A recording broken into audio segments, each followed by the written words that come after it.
Hammond A-100. Broken key. We're gonna replace the key. Hey. Remove these screws here and here. We're gonna remove some more screws. Screw right there. Oop, there's not one there. There. Here's one. I'm gonna have to unplug that. Oh, maybe I could just leave that in. Let's see. Oh, I was missing the screw. Got one up there. Missing the screw. Got one there. I'll take those out and see what's in there. Okay. Now that we have the back panel off, we can see the reverb amp. And I was wondering why my reverb wasn't working. It's not connected.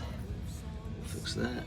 We got this wood panel we got to take off, so we got some slotted screws around. Looks like a few were missing. No big deal. Less to take apart. We'll get on that because I need to get to that bolt. But this spring reverb's in the way. But in order to get to the bottom bolt on the spring reverb,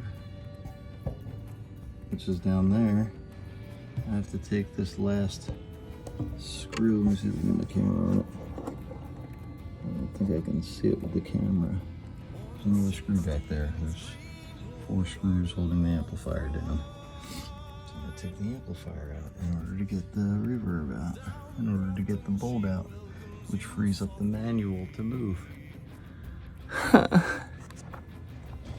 I've removed the screw from that spot right there. There it is, big long screw. That's what the bottom looks like. That's what it'll look like when it's up there. Just like that one looks over there right now. Take that one out and that should make the manual free to move, but we're gonna find out.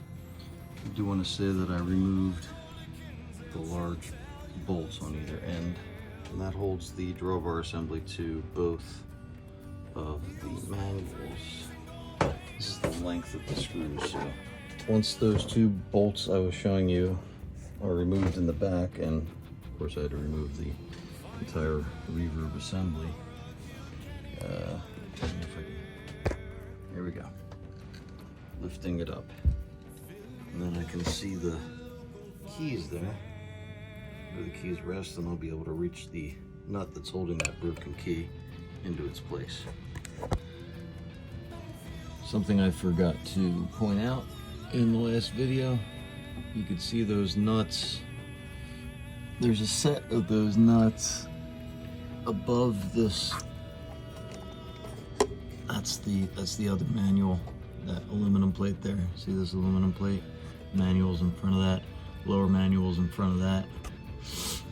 There's another set of those screws, but because I was able to lift this manual, which is the upper manual, I was able to lift this out of the way, which I can't now because I already put it back together. As you can see, everything is back together.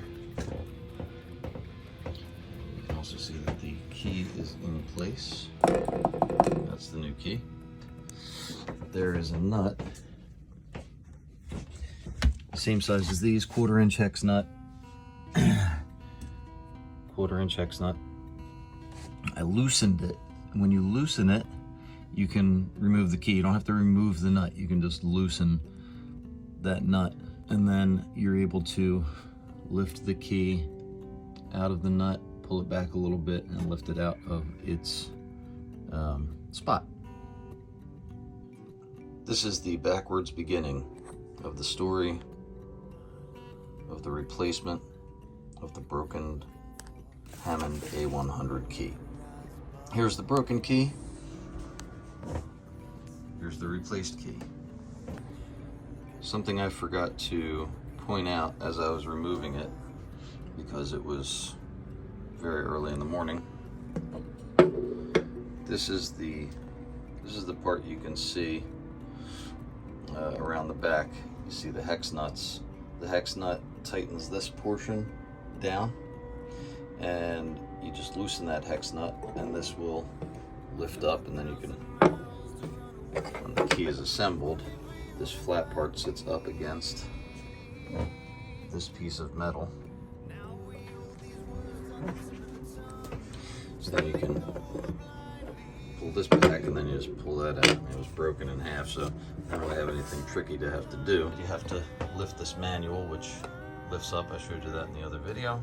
Once you lift that up and you prop it on either side with some wood blocks, I used a 2x4 turned that way and another 2x4 sitting on top of it on both sides. Or actually that's a 1x3, sorry, not a 2x4. Okay, here we go. Last few cranks. Not too tight. Redo this one. Alright. That's the replacement of the manual bolts. So now it's all back together. This bolt, that bolt, the two you saw in the back. And that's that bolt. And that bolt, which was easy to take out other than things sticking to the magnet of the speaker. You know, metal tools and stuff. Metal tools. You know, stick to the magnet.